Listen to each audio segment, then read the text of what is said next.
Hello and welcome back to episode 2 of Vocation. And I'm very pleased to welcome back Michael Tsarion for our second episode.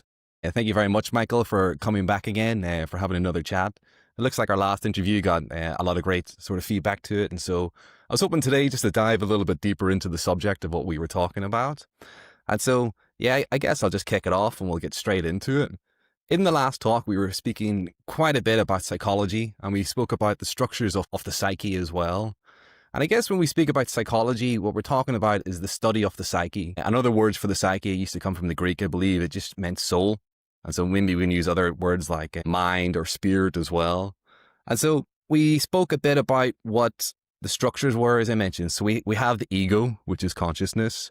We have this superego, which is this, which sits above that and sort of, is kind of like a sensor. It evokes sort of motions of guilt or of shame as well. It does that along with the conscious, which is the second moral center that's part of the psyche. So we have our psyche. Part of that is the ego, superego, the conscience. And then we didn't really get a lot into what the unconscious is and what's in the unconscious. So I guess I wanted to pass the question over to you. What do you mean by the unconscious and what's in those waters? Well, this is where Carl Jung definitely comes in. I mean, obviously Freud had spoken of it, but see, for Freud, when you go in and look at Freud's picture of the unconscious, it's often depicted as a kind of an iceberg. Remember, it's just a model. Yeah. You don't open the head and actually see any of this physically. But in that model, it shows you this enormous part, like an iceberg is underwater. Well, this is the same with the model. And it's not, there's problems with the model. But the idea is that what is this submerged part? Well, for Freud, he just reduced it and said it's all these worldly experiences that you have in the now, in your human life since you're born. But it's stuff that you don't want to look at because of the ego being this massive defenses, basically a censor. And so every day, every minute of every day, there's this banishing, censoring, editing, right, process going on that by the time of 7 years old is so draconian, so efficient, that that's where the superego comes in. So the ego has its own defenses, but over time, it's this highly efficient sergeant major with his clipboard becomes the superego that then says, I'm in control of the censoring, okay? And it takes over. And we need it because this is about the time when you're in school. This is in a time when you're moving to be an adult. This is when you definitely know that other people's needs are only there, but they may even come before you. You can't just bully people around in the schoolyard. You just can't tell the teacher to go fuck off, right? Other people are going to overwrite you. So there's a lot of adjustment. There's a lot of things. There's now a thing called delayed gratification. One of the most hateful things to a child is delayed gratification. Where did that come from? I hate it. A while back, when I was wrapped in the comforts of that my mother provided, everything was laid on tap. Comfort, food, warmth, shelter, all of these things, all these basic needs. Now that's been this is being removed minute by minute. So it's uncomfortable. So the superego's job is to kind of then say, well, that's why you need me. I am the stabilizer. You can't make it. Tells the ego, you can't make it in the world. You need stabilizers. You need me to guide you. I'm your guide dog. And but the thing is, I demand complete obedience. Any deviation from my voice will lead to disaster. And maybe you'll even go through that and you'll feel that disaster. Like you get embarrassed when you've broken something or caught stealing a few pennies from your mother's purse or something, right? There's this flush of redness, right? You get embarrassed. Where does all those biological, physiological symptoms come from? It's the superego flooding you with guilt. Now, the superego is also, first and foremost, the interjection of the parent's will and the parent's voices.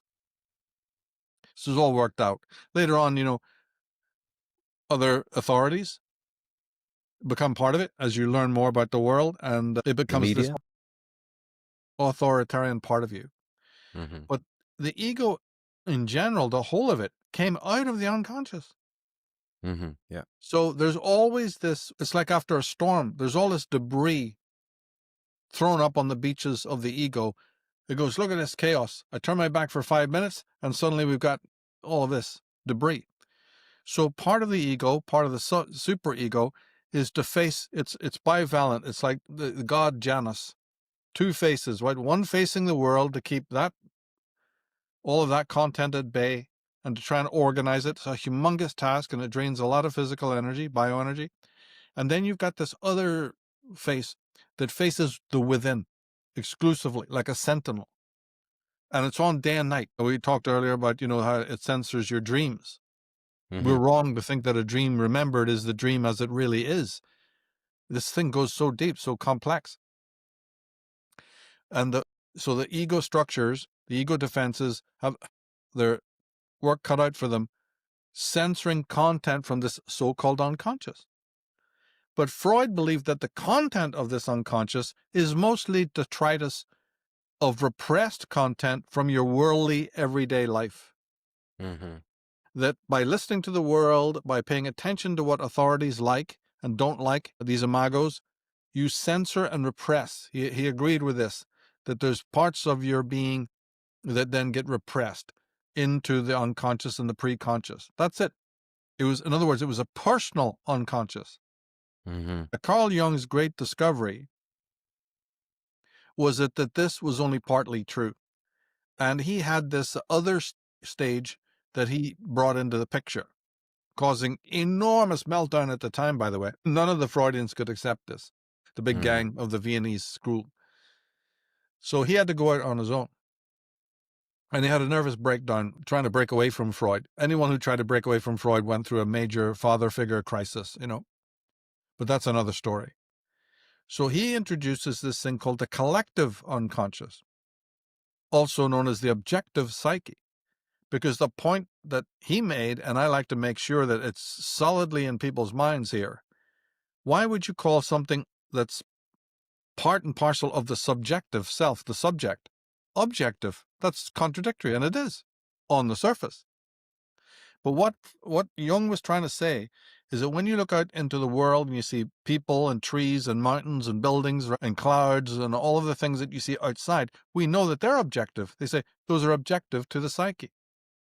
So what he wanted to try and nail is that the content of one's own collective unconscious is as objective as those things are. The furniture of the world is alien to you. It doesn't obey your will without effort, right?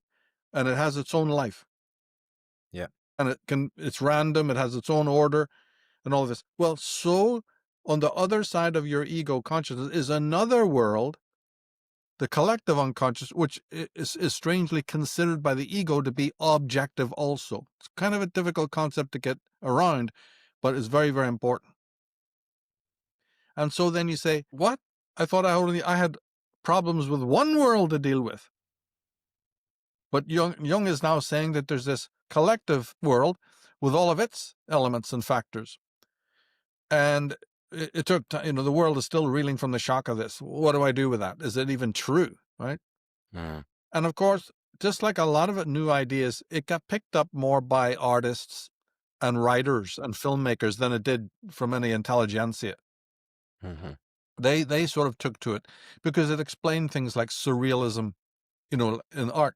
Salvador Dali, for instance, was a very close follower of psychoanalysis. I think he even had been a patient of Freud, if I'm not mistaken, right? Mm. And others were as well. So they were deeply into it. Dadaists, all of these different art schools were into this. They were they were listening very intently to what the psychologists were saying. Mm-hmm. Now, Jung went further, of course, because the demand was then to say, yeah, but tell me more about it. And he just said that, look, the content of the unconscious, as far as he was concerned, was a historical phenomena. So this is where a bit of Hegelianism now was repurposed, because this was what Hegel is the center of his entire philosophy, right? Is the journey of history and how we fit into that journey. That every cell in your body, let alone every stitch in the clothes that you're wearing, couldn't come about without needle and thread, and that couldn't have come about with something else, and that something else is all the way back, to the loom and to the Paleolithic, and the whole, every single thing, our language particularly, but even the development of consciousness. This was in Mhm. the German zeitgeist anyway. So it's not a great leap for Jung, a Swiss, to pick this part up, because everybody in those days was schooled in, German idealism and knew about people like Hegel and their fixation on this titanic movement of history. And that everything you see, without fail, absolutely everything, is a product of your history. So he took this and he said, so is the content of the collective unconscious. What is it? Well, he said that first of all is the memory. Memory's key to it all. Memory, first of all, it's rooted in experience. So if you do go back to the Paleolithic or you go back to the dawn of time, human beings are having very much what we do today, which is just experiences. There's nothing really that new to experience. We experienced the world, nature, they did as well. But the strange thing is that their experiences are collectively recorded in the racial memory. And over time, people have the same or similar memories. Everybody has a memory of mother. Everybody has a memory of father.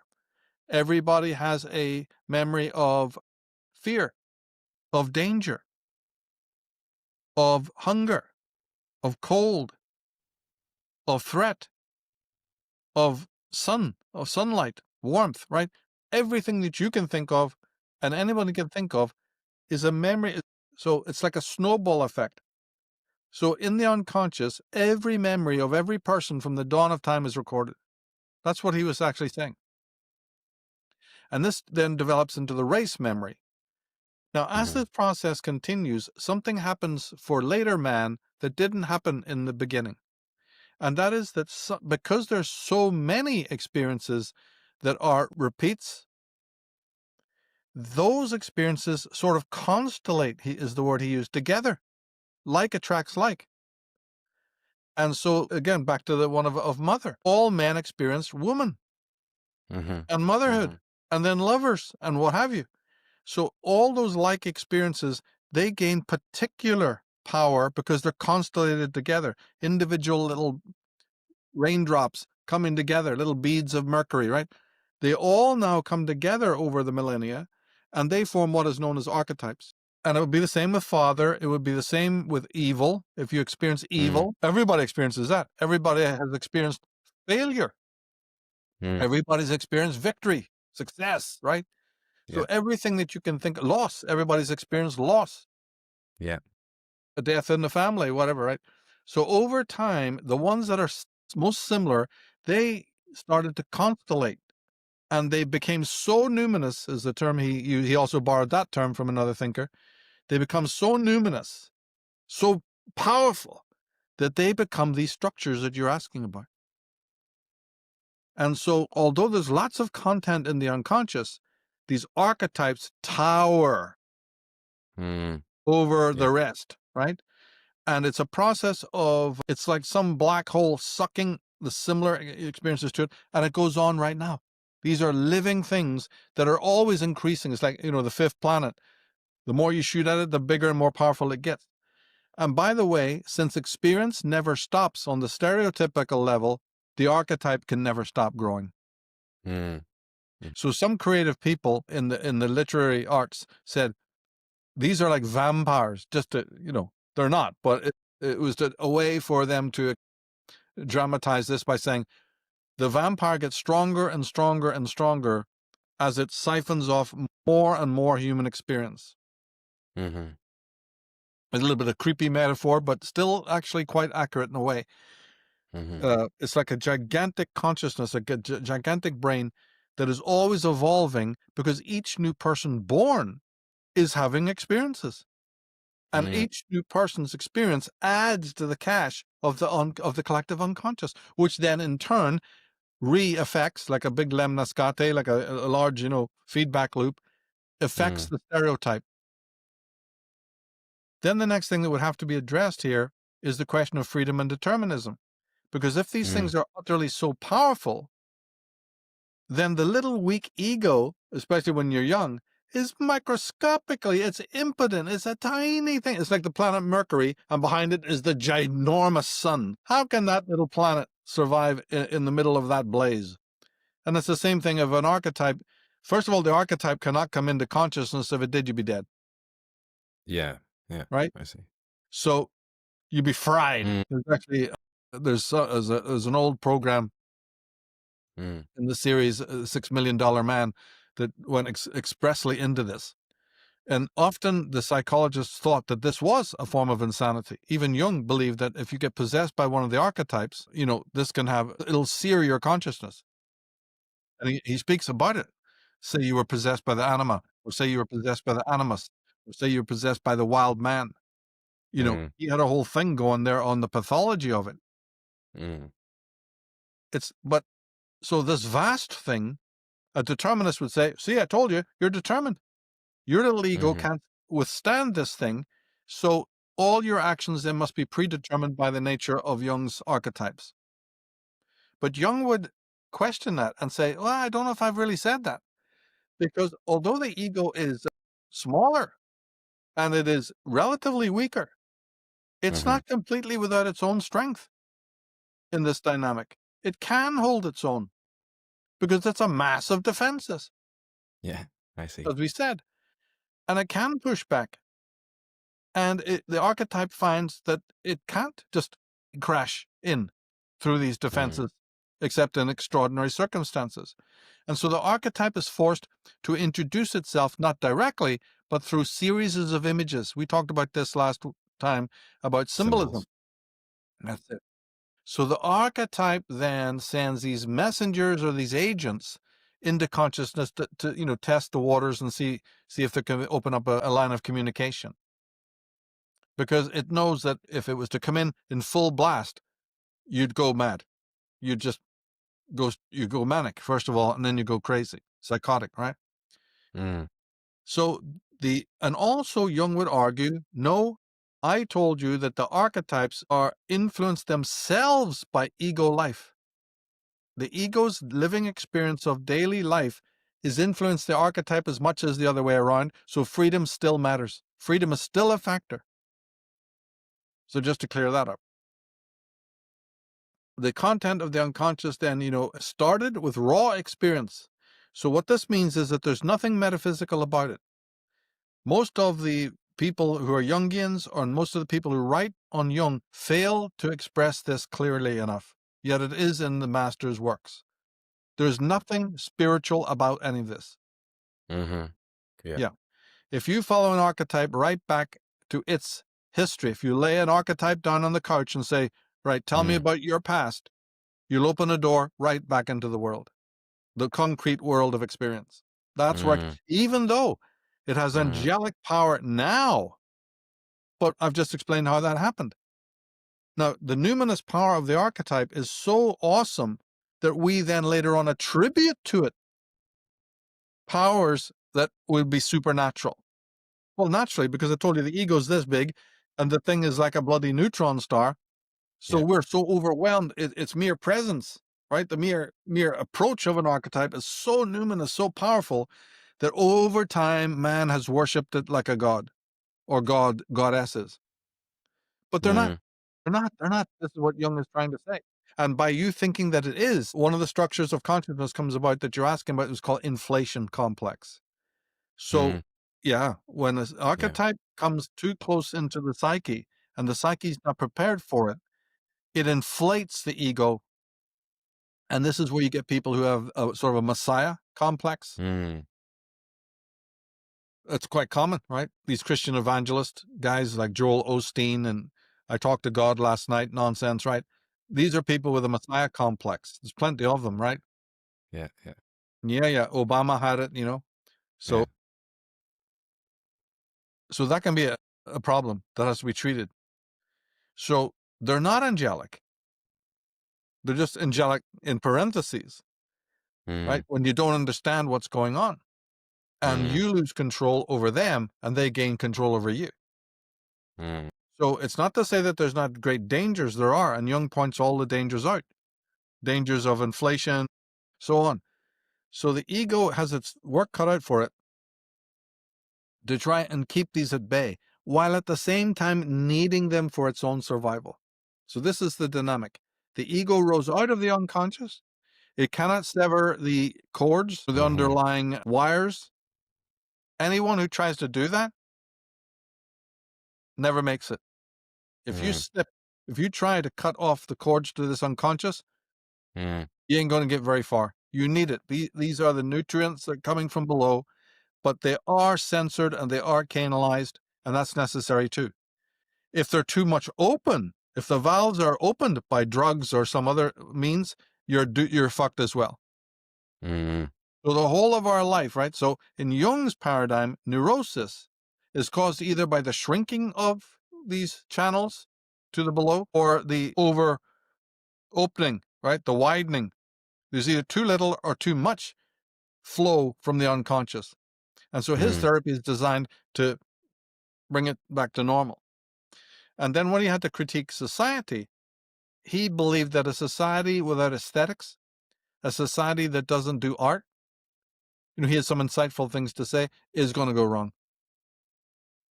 Yeah, so the less and less that art plays a role, the less and less that nature plays a role, all of these factors are going to slowly cut us off from this wellspring from which we have arisen. And the ego will shrivel up like it's doing now, and all sorts of aberrations will occur. And when a Jungian, an educated Jungian looks around, believe you me, right? And Yeah. if you're into this, then we did a 6-part show on Enslaved on this. Mm-hmm. Yeah, Man's Search for Meaning and The Undiscovered Self would be 2 books. The Undiscovered Self and Mm-hmm. Man's Search for Meaning, or where he goes to town on his warning. But he's not the only one. Freud did as well. Yeah. Yeah. Yeah, that's fantastic. There's so many different little threads. I was just writing down different things that were going on there. Mm-hmm. Um, yeah, even at the end there, where you're saying about cutting the cords towards the unconscious, and then how this affects the ego. I was sort of thinking that there's this sort of cutting off the body, off this sort of repressing off the instincts. I was pretty sure in one of Jung's books I read, I think it was The Archetypes of the Collective Unconscious, he put a wee asterisk in, and when he mentions of what the archetype is, he says the archetypes are instincts. I never seen him. That was the only place I seen him put it in. So we were speaking last time about Freud, of how we're type of these kind of animals where we have these base instincts of where we just want to rape and rand all around us and this kind of thing with it. And then civilization is one of these factors that helps to repress these different instincts coming up. But another way, I guess, the deeper way of thinking of these instincts is that they are the archetypes. They are the collective experiences of mankind over time, and this is what the ego evolves out of. We then spoke about how there's this censorship. We have this sort of the superego and these different things that sort of um, censor content to stop it coming into the ego. And we've spoke a bit about some of the archetypes like the anima and the animus. But there's one we haven't spoken about yet, which is called the shadow. And I was wondering if you would speak a little bit about what the shadow is and how that No relates. problem. Yeah, definitely. Just want to address one thing you just said. That's right. Mm. Instincts and archetypes are somewhat the same because they're just anything that influences your behavior. Primal. Before archetypes came about, instincts was a good enough word, just like an Mm. animal, right? But Mm-hmm. is influenced by its instincts, and these instincts were this constellation, right? Doing the same thing over and over again, and it worked. Mm-hmm. And so nature Mm-hmm. then said, "Keep doing that." Mm-hmm. And so this is very related. Yeah, it has its roots in biology as well. Now the shadow archetype, from what I've said, immediately, even a newbie listening to this can immediately see what the shadow is, even though most Jungians haven't a clue and don't explain it properly. As I said, through this phylogenetic historical process of memorization, early man, just like we do, like all men, experienced evil. Mm. You can't avoid it, whether it's the Yeah. evil of storms, disasters, catastrophes, wars, or the threat Disease, of animals death. at night. It's a monster. It's just monstrous, right? Especially when we were young in our ego, the whole world was frightening. Thunder, lightning, right? The whole 9 yards. Let alone the physical threats from wild animals. The physical threat from wild animals is something that needs a whole thing, a program on its own. And I did that. There's a I have a program called Blood Rights that people should check out because it's underestimated. We have some idea about, dinosaurs and cavemen or something. It's like, no, look, get real, right? The threat of wild animals was absolutely overwhelming to a tribal man. Yeah. Oh my God, right? It was almost the number one fear. Mm. So it can't be underestimated. But anyway, anything that would constitute evil, anything that would constitute betrayal, war, loss, murder, death, anger, hatred, right? All of these types of things, when they accrued and when they start to constellate in the psyche, they became what was known as the shadow archetype, a kind of a grab bag of everything Mm. that was negative, Mm. Mhm. even your own murderous thoughts, even your own fears, right? All of that, all of that. The feeling of danger and threat in the presence of others. Betrayal, loss, like I said, anything that you can think of that constitutes the negative side of life would then become the collective shadow. Mm. And of course, since there's so much evil to experience, the shadow became then one of the more powerful archetypes. And when it dominates, Jung would say, oh, now, no, you want to talk trouble? Now we'll talk trouble. Mm. And so, as we've spoken a little about, how does the ego and the shadow sort of interact with each other? Oh, yes. See, so if the shadow influences were to, say, enter close into consciousness, Mm. this can bring up murderous thoughts, Mm. revenge, Mm-hmm. effrontery, hatred. You see, this would be the influences of the shadow on a certain level. But it can also be healthy, more healthy rebellion.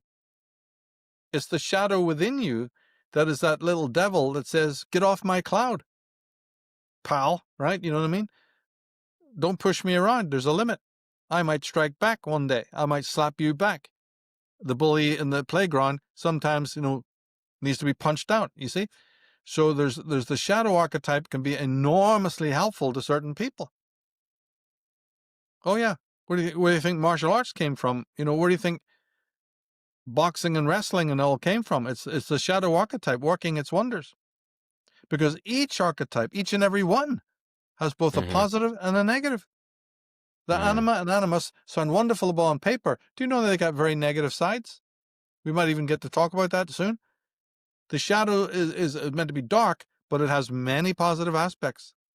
It's like a white blood cell, that comes to your defense, that eats up pathogens. Yeah. So the ego needs it.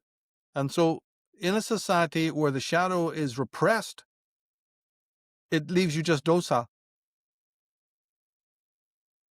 Yeah. And I've got lots of works out there that goes into this, that in our modern age, something bizarre has happened in which the shadow archetype has been under attack and has been, cut off and marginalized, leading to severe pathology in our society. Mm. We know it as PC. We know it as cancel culture. We know it where the wimpiest people on the planet are now in control with their clipboards. And grown men, people should be just wading into these creatures or sitting there whimpering. What the hell has happened, right? Well, Mm. if you've read You're Young, you'll know what's happened. You become weak. Of course, the Mm-hmm. animus, which is the masculine, that's also been under attack, but the shadow is under attack as well. Yeah. So now on another level, though, more coming into the personal level, but again, there's never really a personal level. The personal stereotypical level is always attached to this phylogenetic historical movement. You have to think of them together, but you can also think of them separate too for convenience.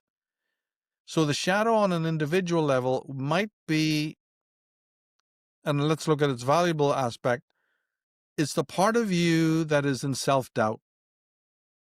So from a child, when the child is young, it feels its impotency.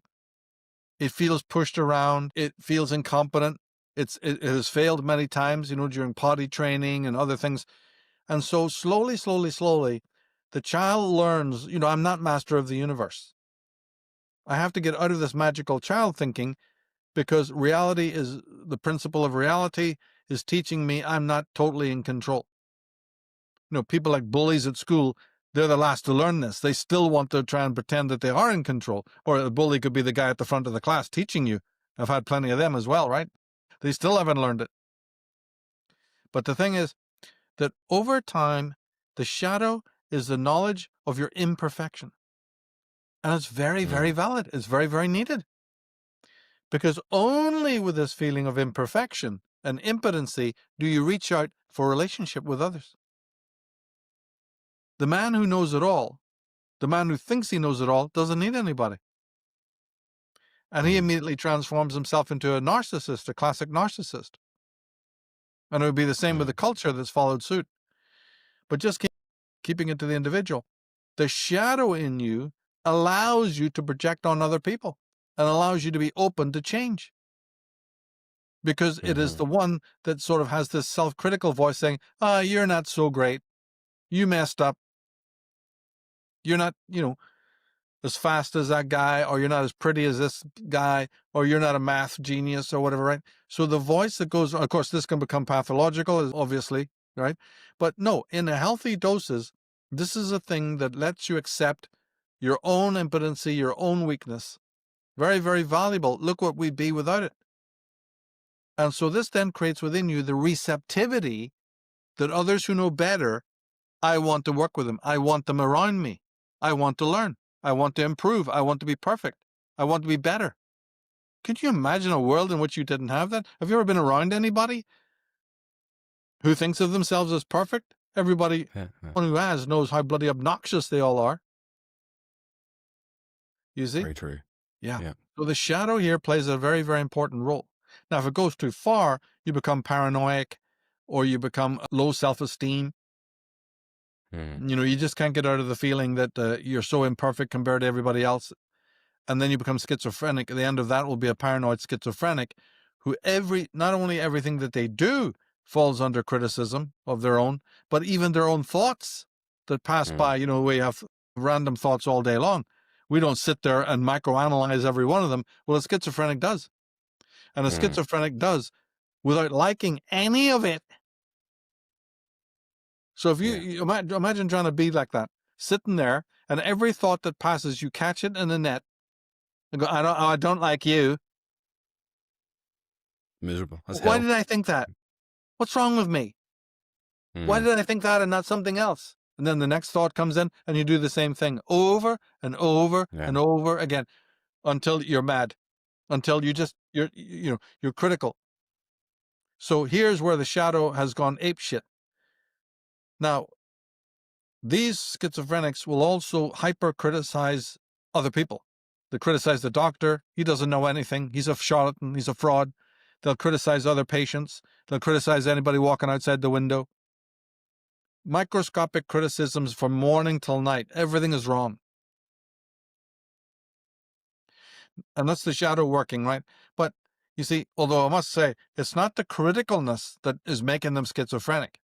Because there's lots of people that are very, very critical in life, but they don't become schizophrenics. Some people are hypercritical. They don't become anything even close to schizophrenic. The answer is because the criticism of those people, the latter people, is I hyper-criticize the thing I'm looking at, or I see in life, or I see in myself, because I want to perfect it and I want to get rid of the imperfection and make it better. It's for constructive purposes that I criticize. That's valuable. However, the schizophrenic criticizes purely to criticize. There is not even a shred of an instinct within him that I need to do this creatively to build something better. It's just raw, necrophilous criticism on and on, non-stop, without this underpinning, undergirding wholesomeness to make life better for themselves or for anybody else. And so this is where it all goes wrong. So it's not criticism. Criticism is good. But the person who's healthy is the one who says, I'm criticizing this because I want to put something better in its place. And therefore I'm motivated by that. I'm motivated by building, creating, and perfecting. Well, this is not what's happening in the schizophrenic. Yeah. Yeah. And part of how I saw it, so say again, we have the ego, we have consciousness. This develops over time. How we become attuned or accustomed to our family structure and then wider society. Part of that process is this repression of different instincts and things that aren't accepted or aren't part of the morality of the immediate family and then the wider society. And so these parts are then repressed out of the ego down into the shadow. And what Jung writes about as part of his therapy is how the ego tries to reintegrate lost parts of itself from the shadow in this process known as individuation. Would you speak a little bit about what your understanding of this individuation process is? Yes, and the shadow plays a big role in that because it Mm, all is based on what I just said about knowing your own imperfections. Not only mm, will you then be vulnerable enough to open yourself to another human being, mm, which is no easy task. You've got to know, hey, there's a big reason why I would want to go into relationships with strangers. mm, But don't you see, then you also become receptive to the inner world of the collective unconscious. You're a seeker. And so you become more introspective as well. The shadow is looking for answers. And there's just as many answers coming from within inside your psyche, you know, as there are coming from outside. And so this is highly recommended. The shadow can be a way shore. In fact, Jung went so far as to say you can't even meet the anima or the animus until you first met the shadow. So the shadow now becomes a kind of a way shore and a gatekeeper who takes your hand, just like the god Anubis is seen doing in the Egyptian papyri, and he leads you up to these more numinous archetypes so that you can learn from them, so that you can start working, integrate with them. Now, the problem is that when this dark guardian, the shadow, makes an appearance in your dreams, mostly it's so scary for people who don't know what the fuck we're doing. Remember, we've spoken before about we're living in a non-psychological society, right? mm-hmm, So the trouble is when the shadow comes knocking, most people recoil and mm-hmm, they go down to talk to the pastor thinking that they've been possessed by the devil or some shit like that. There's a mm-hmm, 101 ways to react against the shadow coming in, sadly, right? It's just because of the structure of our world. But somebody who's not afraid, somebody who's watched good sci-fi and, is a little bit more open and they're well read, they'll know, oh no, hold on. They may come in a sort of a weird guise, but these are angels too, in a way. So let me follow the counsel of this dark guardian and something magical will then happen because your inner teachers are really the ones that matter. Not to say that external teachers also can't help as well. But here's the weird thing about this. According to Jung, he said that the inner teacher knows how to bring toward you an outer teacher. There's a symbiosis taking place. When you're really receptive and open, the inner archetype, right, motivates fate to bring you a person who embodies that archetype in the flesh. And so enlightened witnesses, as they're called, come into your life, sometimes very, very briefly, sadly. Or it could be for a longer period. A teacher, a wise man, a guy at work, right, who just has your answers and sort of, what the fuck is this? Or you date somebody, or you run into some, or you even pick up a book. There's mm-hmm. 100 ways that this can Yeah. happen. Oh yeah. It becomes quite magical at that point. Mm. And so we have this development of the ego over time. As it grows, it becomes stronger by integrating parts of the unconscious through the shadow and then working through the deeper layers of meeting the anima and the other archetypes. One of the archetypes I wanted to ask you about was, do you see there being an archetype of the truth? Because we have a sense in a way when we can experience when somebody's telling us the truth, and we can tell when somebody's lying and when something's up. That's an intuition almost in a way. And I was wondering if you pondered upon what the archetype of truth might be like. Well, that is what we know as the God self, the God Mm, archetype. yeah. See, when we experience evil down through the years, we Mm, also experienced mystery. Even ancient mm, man, way back, we know because we've even found figurines, and mm, cave paintings. He was mm, enamored by the mystery, all mm, caps. What the hell is this all about? It even crossed his mind amid all the fears. Where does the sun come from? Why is it mm, raining? why do these people who've died, why don't their bodies move? You know, Yeah. Yeah. all of the things that we would consider mystery, there's no mystery about this. We experience it today exactly the way they did. Mm, Anything we would find mysterious, they found mysterious. But mystery itself, all wrapped up, obviously then haunted the minds down through the millennium, mm, and that became what we know as the God archetype, born from mm, experience. There's nothing supernatural about it. This is where, Jung, it takes time to understand what he's saying. It becomes supernatural later on when, the thing has become so powerful energetically mm, in contradistinction to the weak ego. It's just like, mm. again, being in front of a blazing sunlight with billions and billions of candles. Yeah. It's so overpowering to consciousness that we start attributing to it all sorts of supernatural, traits. But Jung was very clear on this. It all comes out of worldly experience. But worldly experience has been magnified by this historical movement. So the God archetype, and I've got programs I've done on that, is basically, in a Yeah. nutshell, that's what that is. And Yeah. so it's other things as well, not just mystery. Love, Mm, the yeah. experience of love, we left that out, right? Because Mm, now is the time to bring it up. The strange experience of love, the strange mm, experience of camaraderie, mm, of bonding, mm, of birthing a child, and all of this, right? All would be part of coming under the umbrella. mm, A strange numinous experience, right? The mm, shepherd on the hill, it just one day looks at the mist on the mountain or a glow on the side of a hill, you see, and it's just like, or sees a rainbow. mm, Yeah, same things we would do. Looks at or the power of the ocean or the swiftness of a horse, and you're just mm, blown away, right? These mhm, things impact you. And all of those mysterious, wondrous things becomes what we know as the God archetype.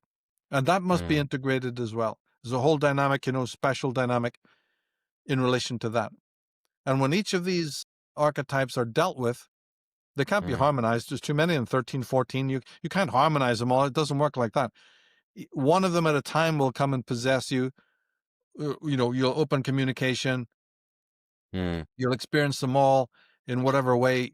And there's no set format of doing that either, because each mm, individual is free and each individual has its own way and each individual represses. Some of the archetypes will want to come in and you're just going, absolutely not interested in that. No, no, no. I'm far too rigid. I can't be the wanderer. I can't be the orphan. mm, I don't want to accept that part of me. mm, I'm locked in here with the king or the warrior only. What's all mm, this crap about anima? I don't want to be anything to do with women and femininity and art. That's too, arty farty. Fuck that. You see? yeah, yeah, So everyone's different. And then sometimes life has to come and beat you over the head. Knowing that you're rigid, then some forces come in and say, oh, we'll take care of that. And smack, right? Against your will, the archetype penetrates, because Jung clearly pointed out that the more that you repress an archetype, the more empowered it becomes to finally come snapping back with a vengeance into your life, whether you like it or not. And this is what we call a dark night of the soul, an epiphany, a peak experience. There's all different terms for it, or just a big whack. I don't know what the fuck happened. Suddenly the world came crashing into my life. It can even be falling in love, right? There's all sorts of ways that mm, this manifests in your life to shift you out, to decrystallize you, to get you to walk that Siddhartha road. It's wild and wonderful. And yeah, your conscious need to resist only sets mm, up a compensatory dynamic, which can mm, really come in and fuck you up big time. The more mm, resistant you are, the worse it is for you in the end. yeah, yeah. And so we've laid out quite a bit of what the psyche is and the structures of it. And we spoke a little bit about, again, this ego and the journey of the ego, of how it tries to grow over time, integrating different parts of the unconscious.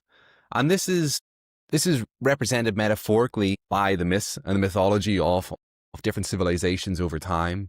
And one of the great psychologists of the last century, which was Jung's top student, was Erich Neumann. And he wrote a lot about sort of the hero and the hero's journey. Would you speak a little bit more just about that hero's journey, and how did the architects of control use this to manipulate people today? Yes, well, you see, this is the thing. Joseph Campbell would be another one I would Yeah. mention here, Yeah. and Edward Edinger. This was all to illustrate the Mm. fact that when we take ourselves just as these individual stereotypical beings, Mm-hmm. we've lost track of the fact that our footsteps have been traveled by millions of others before. Yeah. It's like that charioteer in the tarot. The ruts that his chariot wheels are running on are predestined. They've been there before. Doesn't mean that his journey is any less free and his own, but nevertheless, he's on a road. Who carved that road? Yeah. Yeah. I see. So we lose sight of this, thinking we're hyper individuals making our own way. Now, this is delusionary. So the hero's journey then became a way, a monomyth as it's called, became a Mm. way of illustrating this using the metaphor of the sun moving across the sky, for instance, would Mm. be another one. The solar hero. Mm-hmm. And it's a traversal, they say, of 12 stages, 6 northern, 6 southern, Mm. and it's the journey of enlightenment. It's figured as a cycle because ancient people didn't believe in linear time. Mm. That's a big, long story, right? Yeah. We are fooled by this. We believe in a linear time, Mm. which is demonstrably false because even nature goes in seasons that repeat, right? Yeah. Yeah. So, yeah, and the ancients in the India believed in the yuga cycle Mm. and so on. Yeah, the hero's Spangler. journey also reflects that, whereas an individual, and of course, has its pitfalls because as you Mm. pass through the different stages, or these would be called rites of passage, each of Mm. them has a particular challenge. So when you heard about, Mm. Hercules going through the 12 trials, and there's Mm. dozens of others, examples of this, and having to meet monsters or femme Mm. fatales or whatever it is, this is where all of this comes from. Mm. And it's the story of Odysseus Mm. and all the great solar heroes have these in common. Robin Mm-hmm. Hood, whoever, they all go through this experience. Robert Bly wrote a great book about it, I thought. Yeah, yeah, he did. Yeah, it's Iron come up, John. Iron John, yeah, and this becomes fascinating to people in the Mm. movies and so on. Every so often, or they may not do the whole hero's journey, but they do one or two parts of it that they think is Yeah. particularly fascinating. You see this in the movie Fearless. King Arthur, is it? Yeah. Oh yes, of course. Yeah. Yeah. Well, the King Arthur one is very encompassing. Mm. Mm-hmm. It often tries to show the whole thing. Mm-hmm. Yeah, this is something that happens when a person starts to realize what I just said, that I don't Mm-hmm. think it's just me living these experiences. How many millions of men have fallen in love in and out of it Yeah. Yeah. and all that, right? So this is when you become aware that you are not alone, that Mm. the experiences that you think are unique to you are not as unique as you think, and you start to dig down, into that more subtle Yeah. level. Yeah.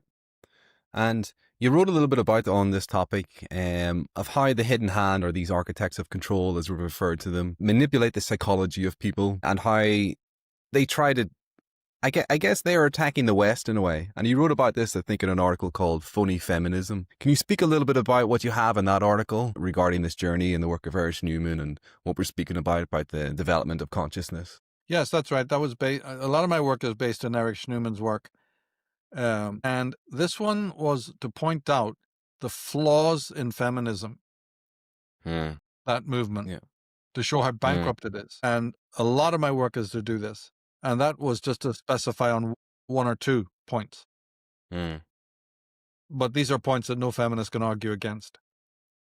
Now, if you hear the complaints of the feminists, they're always railing against the patriarchal world. But they never tell you how and why the patriarchal world came into existence in the first place. So that's what this article was about. And what it does is it shows that the terrible mother or devouring mother Mm. holds back the development of her male child Mm. so that he cannot perform a certain function. Mm. That function being the renovation of a fossilized patriarchal society. Mm.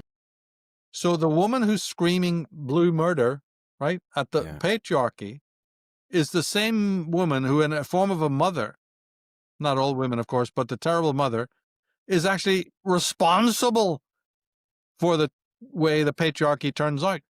This is Because it. the very element that is meant to keep it from being oppressive, Mm. she is no longer supporting. Mm. That's it. Yeah. And Yeah. that element is the young child, the young boy. Mm. And we know this because, as Erich Newman beautifully pointed out, mythology and history reveals it, Mm. not the hyperbole of modern women today in their political rhetoric. No, history and mythology tells a different story. And that story is, and the story of Jesus even fits this, but many others as well, that it is the younger man who it is his job ordained by nature to take up the torch, right, and fight Mm. the fossilized, moribund system formed by the older man. That is his enemy. So that that system becomes less calcified, more open, and fresher.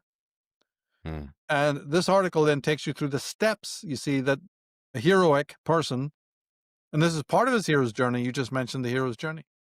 Mm. But the mother and the female should be masculinized enough to assist him in that journey. Actually, more than assist, she breeds him for this exact purpose.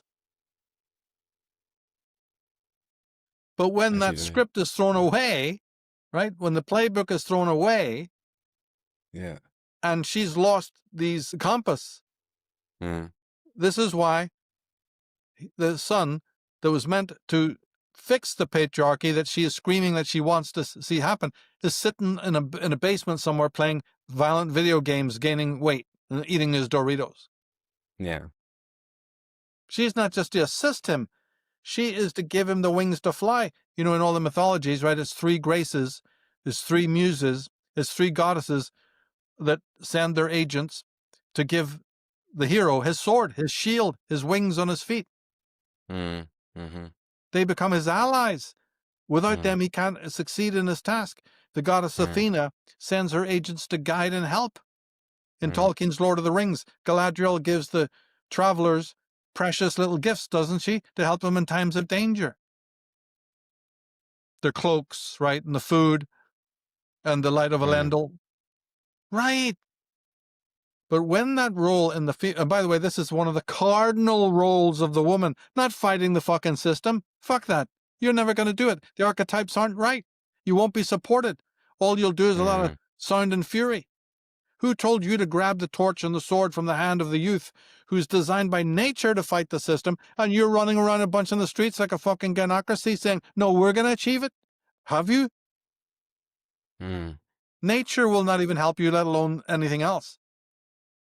So this preposterous inversion, this preposterous hyperbole, this is what's known as group narcissism. Mm. The feminists are inflated, they have a messiah complex, and they have what is known as group narcissism, where their group, as a group, becomes the most important phenomena on earth, and everything else is objectified, you know, and turned into chess pieces that can just be moved around at will. As Mm. they scream, and then they put the worst representatives up in the political world, and that's how you know it's all ape shit. But in Yeah. doing this, they're violating the archetypes. They're Mm. violating history. They're run wild, they're feral. Because they have actually, and now they're not only not helping the young man, they're disabling him completely, actively. Mm. No, even MGTOW hasn't got this yet. If so. Yeah, they haven't got the fact that the woman screaming against man is just screaming in the wind. If they really sincerely meant what they say about hating the patriarchy, they would use the tool that nature has given them, which is the younger man, to go fight it. not cripple him. You see? Mm. Yeah. So that's what the Yeah. article walks you through. Yeah. And so, yeah, just to make sure, so we're keeping up with everybody. We have our ego, we have our consciousness, we have the development of that over time on this heroic journey as it's mythologically described.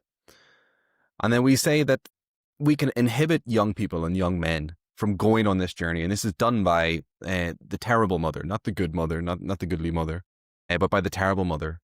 How does she achieve this? How does she stop this evolution of consciousness off of the men on off the kids in general? Well, the terrible mother is affronted by the Mm, identity and the will and the autonomy of her child, be it girl or boy. mm, And it starts back then. I go into this in great detail on the dragonmother.org site, you see, in certain yeah. articles and in the 2 books. You have 2 books on it, yeah. Yeah. And it's just, it could be generational. It could be that she had her own will crushed by a terrible mother. There's that element Mm. as well. It needs to be looked at. So it's a crushing of But, the will. Yeah. oh, yeah. Yeah.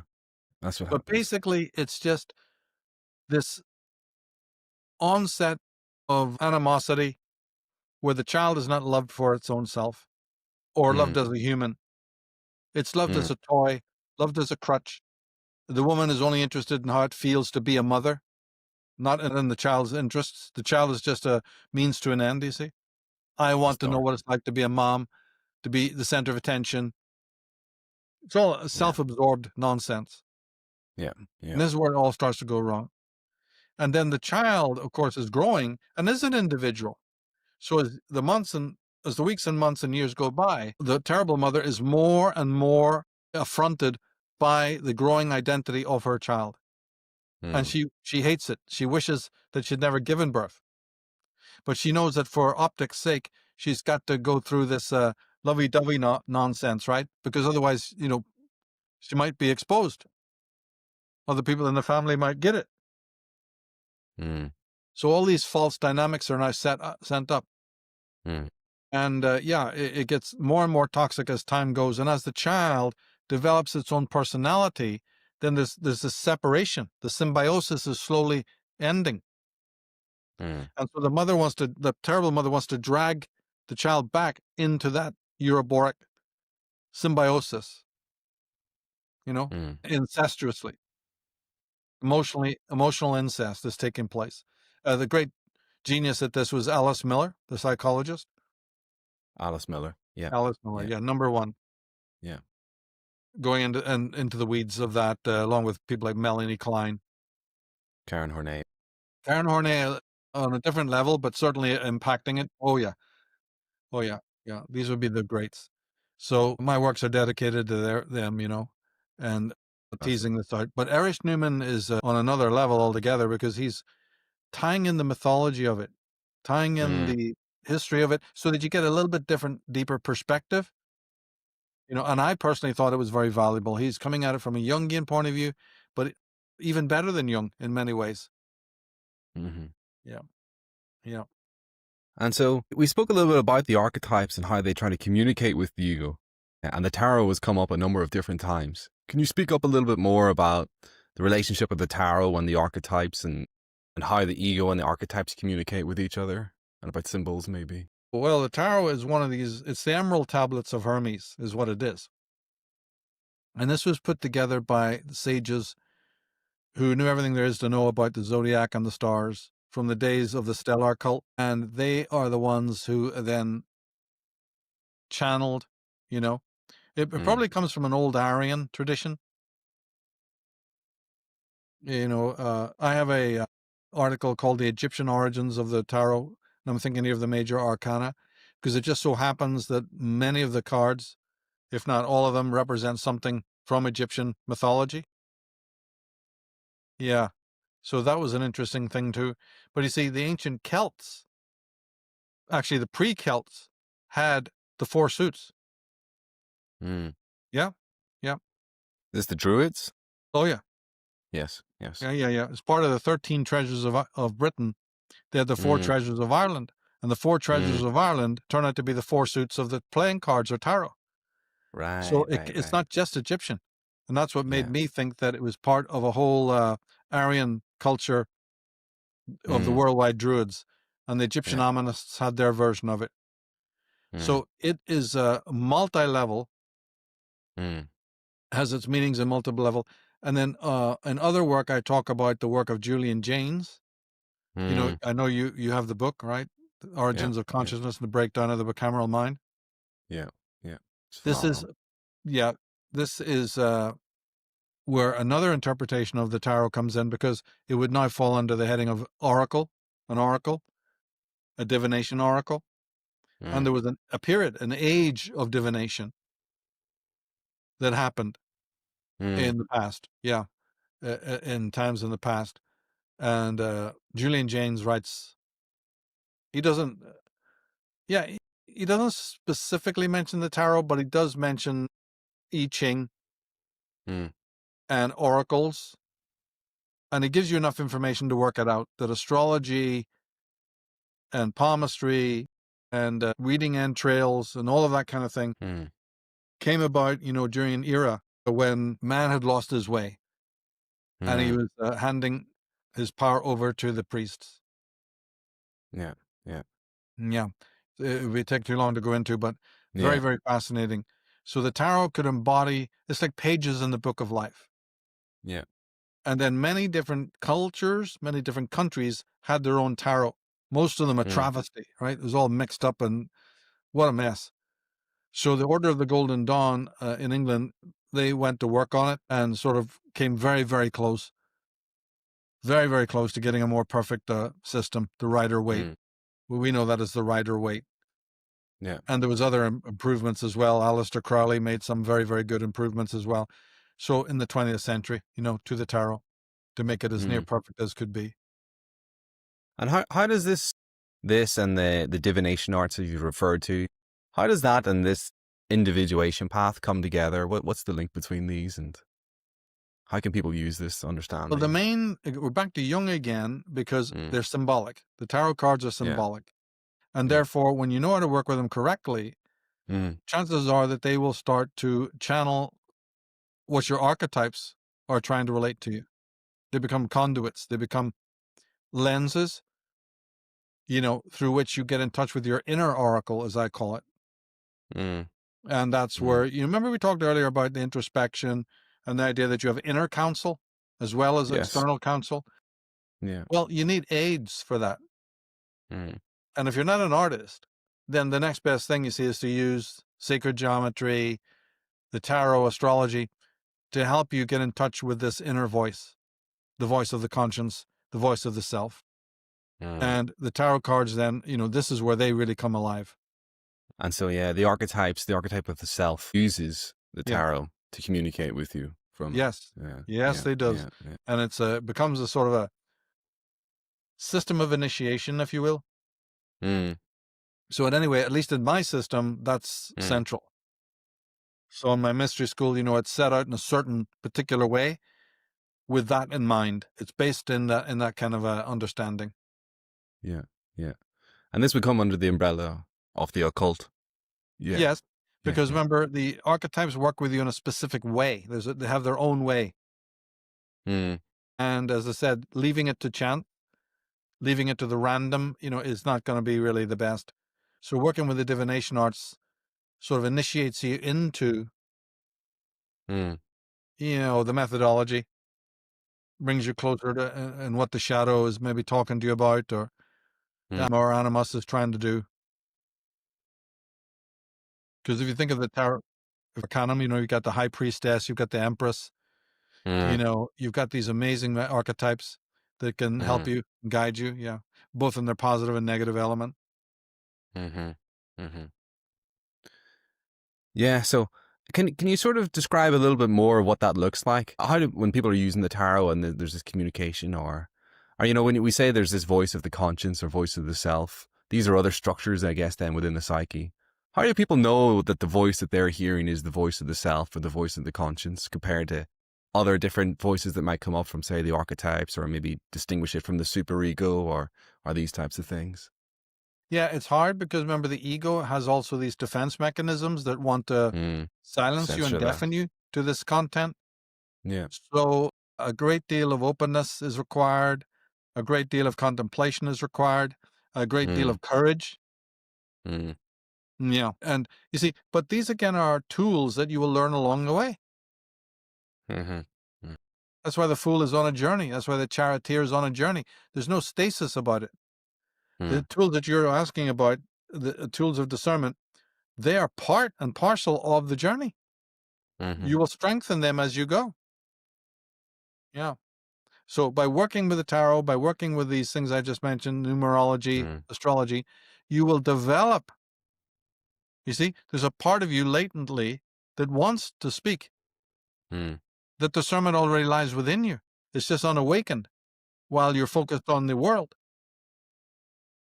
So by entering into the inner world, you will find the strength, but it's all in the doing. You know, some naturally some people are more gifted than others. Not denying that, but they're a very small minority, even if they exist. Most people, when they come to it for a scratch, it's just like anything that you're doing. Think of learning jujitsu or whatever. You're going to be fucking shit at it first. But very soon, if you persist, you become better. mm. That's the thing. Yeah.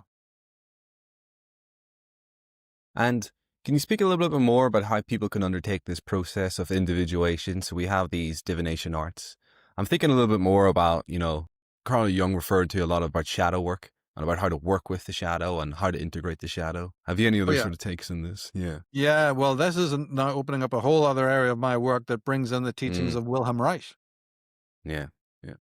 and a couple of other men that worked in his kind of vein, Arthur Yanov Othrianov. and Alexander Lowen.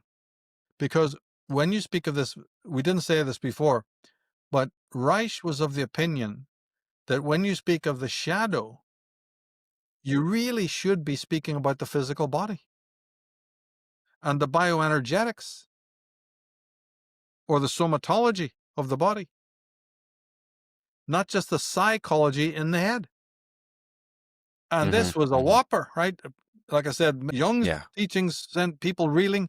Oh my God, who is this guy? Mm, Right? So he claimed that the thing that is cast into shadow is the body, which is hated, which is feared, because it has its own functions and its own autonomy. And the head part of us, the left brain part of us, doesn't like it. So what has happened in Western man, or even really across the board, is a fear of sexuality, a fear of bioenergy, starting with the mother's touch. We won't get into the whole thing, but it's just about, it starts again with the mother-child relationship. Her touch to the child will either awaken erogenous zones or it will put them asleep. And according to Reich, we're all asleep. mm, And this then makes up for most of the pathology that he saw around him, right? So he didn't use the word shadow as body, but his followers did. And it's quite clear, right? That for him, it was a concrete thing. He concretized it and took it out of the clouds. And so when you walk in for a session, the way you're sort of hunched over, the way you may be spasticated or tight, the way your breath might be very shallow, right? All of these things are that inferiority we talked about. The shadow will still be making you feel inferior, but that inferiority will be somehow demonstrated in your physiotype. And they go, oh, and by the time they got you lying down on the bed to touch your body, it's all over. The aches and pains, right? You're squealing about this and that and the other. They go, oh, here we go, right? It's in your body, it's in your fibers, it's in mm, your musculature. And this yeah. caught on. This then became, Reichian therapy, Mm, in which the body now starts playing a role in the shadow work. And I'm hugely in favor of it. I think it was a masterstroke and goes back even before Reich a little bit. George Grodeck, who preceded him, would work on shell-shocked soldiers from the First World War, and he immediately saw that this is working. mm. And then George Wilhelm Grodin. Reich, who was also in the First World War, picked up on it and people should study that and get into it. Alexander Lowen wrote a book called Language of the Body. You could start there. Mm. Fantastic Yeah. stuff. Puts a new slant on psychology. Sort of Yeah. takes it out of the head Yeah. and grounds it. Yeah. Yeah, I think that's absolutely massive. That's a big part of it. Again, we've been talking about sort of ego, development of it, the repression. Well, where does it go? You know, it goes into the body the way. And it's sort of the body's, I guess, the source of the ego in a sense. You know, it's a source of life in a certain way. It's a part of That's it. right. Yeah. And I remember hearing this great line. I think it was in Arthur Yanov's book. I think his big book was called The Primal Scream. And I remember there was one bit. Say if you were to hurt somebody, you were to pinch them and you were pinching the arm, they'd let out a yelp, you know, and if you were to do something worse, it would be an even louder scream and you'd go all the way up to a blood curdling scream. But if you take it one step further, what happens is you go silent when you experience trauma that's bad enough. And this becomes locked in the body in a sense. And part of the way for people to apply this to their life is to learn how to work with the body to release these kind of tensions and then to thereby release these emotions so that they can be reintegrated back into a conscious experience. So I think he would get people to take big bats and to beat up a mattress to let out their anger because your anger's locked in your shadow, you know. This is all part of it with it. Sure. Or you get people to lie in a fetal position, pretend like you're a wee baby again. And then these memories would come back to people of this trauma when they were younger and they didn't know how it was affecting them their whole life. And I could really transform them learning into that. So I was wondering if you would maybe speak a little bit more about that kind of stuff as well too. Well, one thing I can say about it, I'm a big fan of all of that, you see. Mm-hmm. But one thing I will say, based on what we talked about last time and also now, is this matter of dreams. In the Yeah. past, it fits. In the Yeah. past, we talked about the fact that the dream is censored, Yeah. and this causes a problem of what the hell does the dream really mean? If the dream I remember is not the dream as I really, really was in and of itself, what the hell? I'm not going to be able to tell. So this is where the Freuds come in and say, well, that's because you need me. But then we had that other anti-psychiatric school that said, oh, wait a minute. Whoa, stop. Is that what I really need? Is another priest? Another interpreter? I thought we got rid of those guys, right? So each person then must make up their own mind. But Arthur Yanov, that you're speaking of, being a Reichian, and Wilhelm Reich himself said, I can cut through all of that because it is not the imagery of the dream that is important anyway. So it's not important whether you interpret it or you don't. And they went, what? We just spent decades working this out. How are we going to interpret the imagery of the dream? And you're telling us that the imagery isn't even important? He said, that's right. It's not. It's the feeling or the emotion awakened when you have the dream that it should have been the focus. And everybody went, my God, what? He's saying each dream comes with it a mood, comes with it a feeling, right? Sadness, sorrow, elation, so on, right? Peace, like you said, silence or not silence, right? And this is then the real core meaning of the dream. The images are really secondary, and you can chase them around with your butterfly net all you fucking want.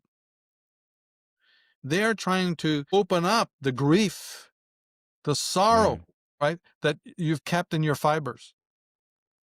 Otherwise, what do you think a nightmare is? And he said, I can prove it.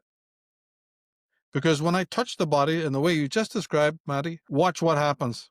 And there are certain centers that they even found that, work this way, proving the point.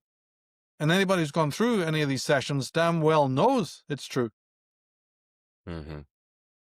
So this was a praxis that then was the most concrete proof that psychoanalysis works as long as it is made into the bioenergetic form. So all the critics that we had who meant well and tried to criticize psychology, this is where their theories kind of weaken. And psychology comes back with a bang as long as the Reichian aspect is plugged in. So Wilhelm Reich's role in this, and of course he was arrested and he died in jail in America, the freest country in the world, right? Burned his books. Oh yeah, and that's right. He was the first man ever to have his books burned. Second man was Nikola Tesla.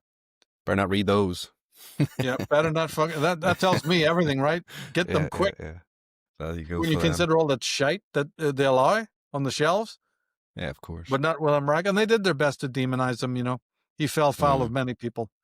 He fell yeah, foul of, all the people backing Albert Einstein because he was a yeah, very deep thinker, and there was a lot of controversy around him. But this part of his work that we're talking about is essential. He started as a yeah. Freudian, he started as a Mm, communist, but he soon left mm, that behind. mm-hmm, He became one of the great teachers, mm-hmm, and, oh, wow, what a phenomenal, right, mm-hmm, writings, and his understanding of childhood, mm, the growth process, the mother-child relationship, all of this. He was an expert, yeah, absolute yeah. expert. Colin Wilson wrote a great book about him, his autobiography, or not his autobiography, a biography of him. Brilliant. Um, yeah, yeah. If you've never read it, it is brilliant. It is very, very fascinating. I had no idea it Yeah, even existed, and I love Colin Wilson. yeah. Any of Colin Wilson must have wrote what 150 books, something ridiculous. He's an extraordinary author. Yeah, he wrote a lot of books. I read his one on Jung. Yeah, yeah. I didn't know he And did one then on Reich. yeah, yeah, he definitely did one on Reich. I read it. Yeah, and yeah, let's maybe talk about some of the other major psychologists over time and sort of the work that they have done and how it's helpful with it, and so it's more applicable to people back at home. We spoke a little bit about how the shadow work. It's going to be used in part of the body as well. Last time we spoke about the existential, the school, and about the Trinity there. Yeah, we spoke a lot about it's consciousness that's really the key here of most things. And we went into a little bit about the duality that's at the base of consciousness last time, which you called the contrarian. And I thought this is maybe something we should just, sort of tread water there for a little bit to go a bit deeper into. Can you speak a little bit more about what do you mean? What is the contrarian again? And what about this dual aspect of consciousness and about spirit and whatnot?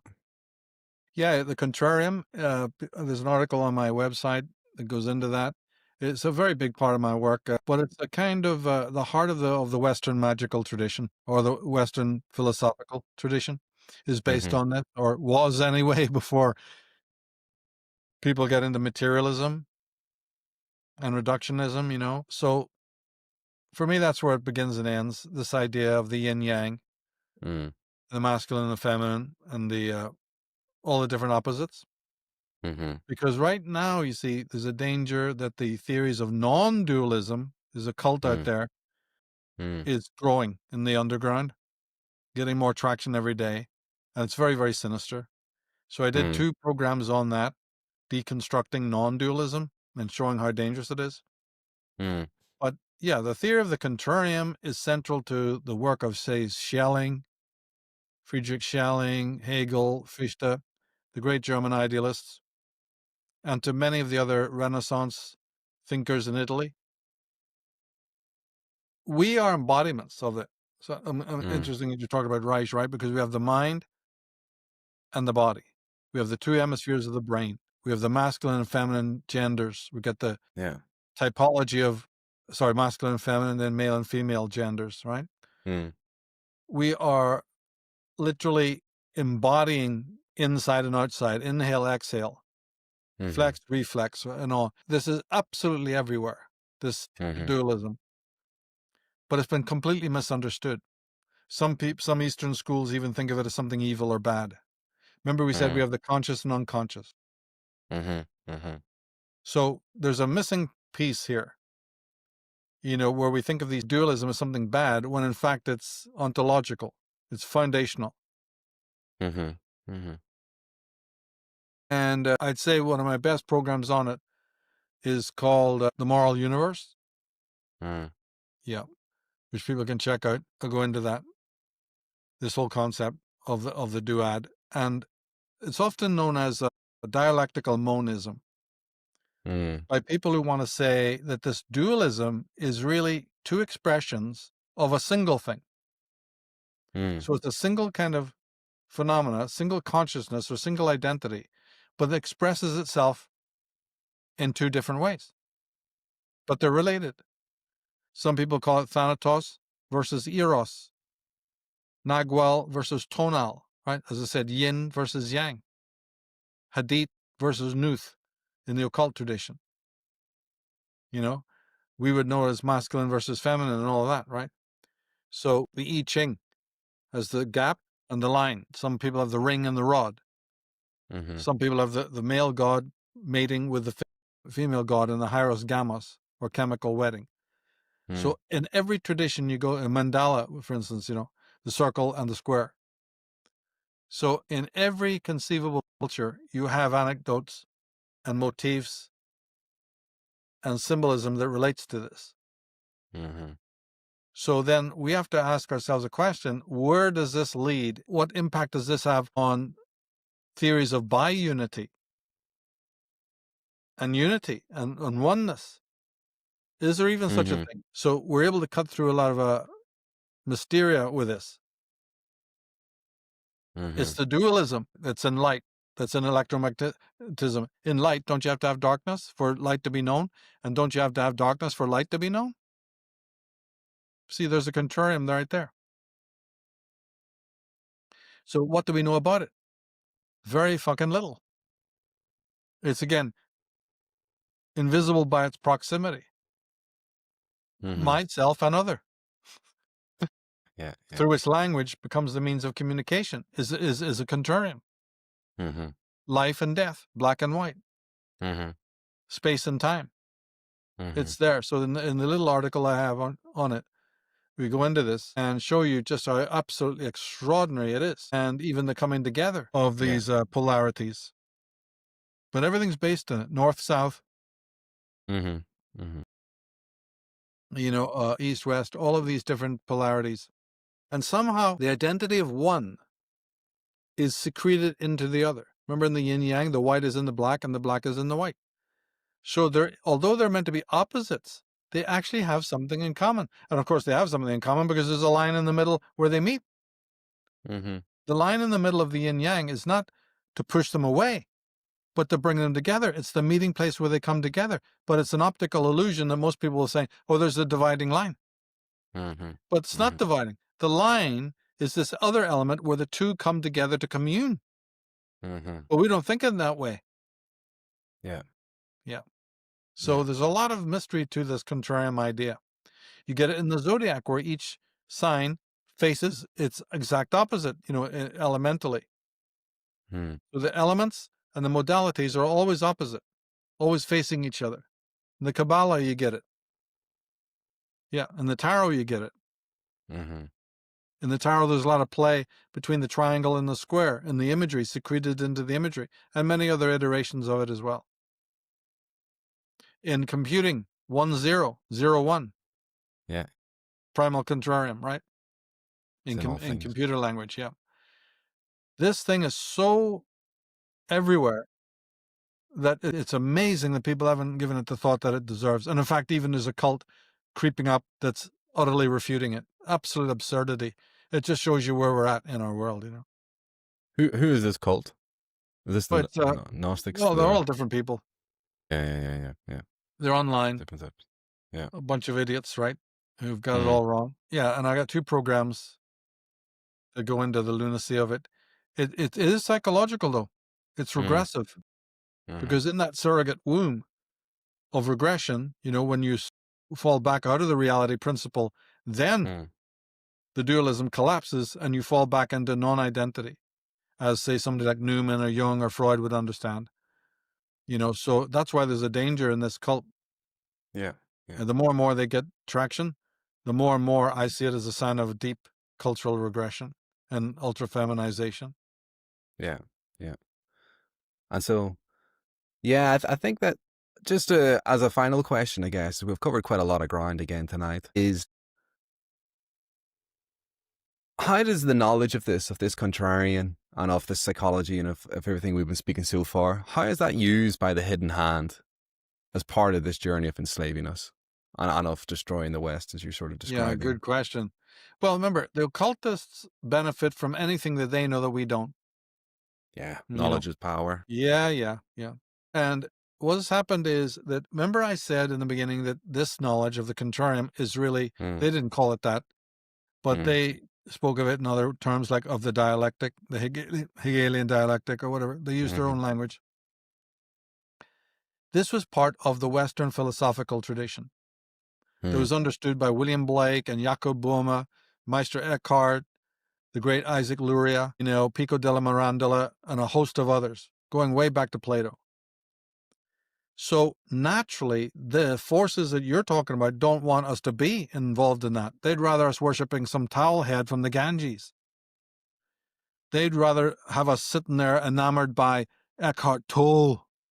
Yeah. Power right? now. Or Rhonda Byrne. Yeah. So don't you see, they're against it because it comes out of the Western white mind. Mm. It's deeply archetypally laid. Mm. And so they want to subvert that. And so German idealism has been vastly misinterpreted, just like Platonism. It has been conflated with a lot of Eastern palaver, Mm. And it's just simply not taught. So Mm. when the British came up with their materialism, and the French, with their positivism and reductionism, it was a dream come true. It was a wet dream for these Fabians. Mm. I have them on tape saying, "Down with that German crap." I shall have quotes Mm. Wow. from these top pundits and aficionados of the Western, of this false materialistic paradigm. They hated everything German. I've got a website called Germanophobia.net. Mm. There's actually a phenomenon, can you believe it, called Germanophobia out there. That's mad. Yeah. Yeah. And these English people in the Foreign Office and what have you, they were into it from way back from the 1800s and before. A systematic campaign to destroy Germany, of which the two world wars are really about, because they were threatened by a German empire. And these are people who'd rather have communism, socialism, Russian control, Ottoman Empire, Turks, Islam, whatever you got. It doesn't matter what you've got, as long as you don't have German control. Mm. And this all fits what we're talking about. It's not separate. Because the great Goethe, the great Schelling, the great Hegel, right? Oh my God, this was like a crucifix to a vampire. Rudolf Steiner, there's Wilhelm Reich, as I said. The Germanic world was filled with these legends. When Hamann, who was called the Magus of the North, right? Herder, von Herder, you wouldn't believe. You wouldn't believe what's think of music, Mozart, Beethoven, Bach, Mendelssohn. Think what came out of it just in music alone. Handel. Yeah. Are you fucking kidding me, right? Haydn. Hey. Awesome stuff that country produced. So the British were always antagonistic. It goes back to the fourth sect, a group of maniacs, that I've talked about in their antagonism. And they didn't want Germany to rise. So they came up with ingenious ways to destroy it. And they also went after the philosophy, just like I've said. And one day, when we do a show, we'll definitely get more deeply into it. Yeah, well, we'll definitely come back to who this fourth sect are and who these Fabians are and how this all comes about. And because this is sort of coloring in the picture of who the hidden hand is, shining a bit of light upon it.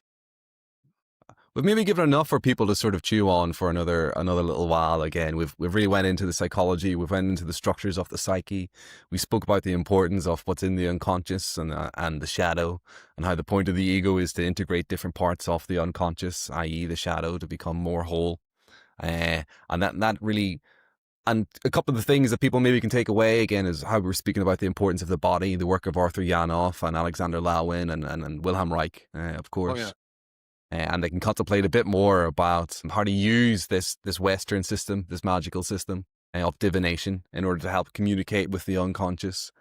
And they can maybe sort of meditate upon what this contrarian is a little bit more, and to see this dual aspect into so many other things, because this seems to be absolutely critical, even in terms of understanding of the archetypes too. And we spoke again a little about also how the hidden hand knows this information and how they use that to inhibit the growth of the consciousness of, say, young men in society, to help them regain their power. And this is where you see this mass feminization of people across culture. And we'll come much more. I've been trying to not ask you about religion because this is something I really want to get into. And again, we'll speak about the fourth sect and we'll speak about, religion over time and that kind of experience. But maybe we'll save that for the next chat. I'm thinking we'll save that towards it, and we'll box up the psychology maybe a little bit here today. Is there anything you think we haven't touched upon that you maybe want to wrap up with? No, I think this has been great. Yeah, great questions. Thanks Mm, again for the opportunity, Maddie. It's brilliant to get into this. Not every podcast we are able to get that deep. mm, That's why I don't do that many interviews anymore, but yeah, it's mm. always a pleasure when you got an educated host Yeah. wanting to delve into these things. Oh no, the pleasure is all mine. Yeah, I've been wanting to do this for years, and so I can't tell you how grateful I am for you coming on here and having this chat and to sharing this information. Because you could use all this information and you could take it away in your own life, but you've spent so many years and so much time trying to share it for other people, and it's absolutely transformative to them. And I'm sure you've touched many more people than you know about with it too. And hopefully, more people see these kind of things, and it helps improve their life also. Yeah. So Well, it will yeah, through means like this. Yeah. Now's the yeah, time, I think. yeah, yeah. It seems like that, doesn't it? Yeah. So I thank you very much again, Michael. I really appreciate it. I'll make sure people you can find all your links down below to your Word Your Substack, towards Unslaved, to the different articles that we've mentioned, from the Contrarian to phony feminism Oh, and yes. to Germanophobe, and I'll put all those below as well also. Great, man. So Appreciate that. yeah, super. And so thanks again for everyone else for stopping by to watch. You guys also help immensely with this. And so if you don't mind liking and subscribing, doing all that usual sort of jazz. I hate the fact I said that. I always hear other people saying it in their videos, but it will help us. And if more people like it, hopefully we can do this more often and spend and dedicate more time towards it. So thank you again, everyone. And we'll see you next time.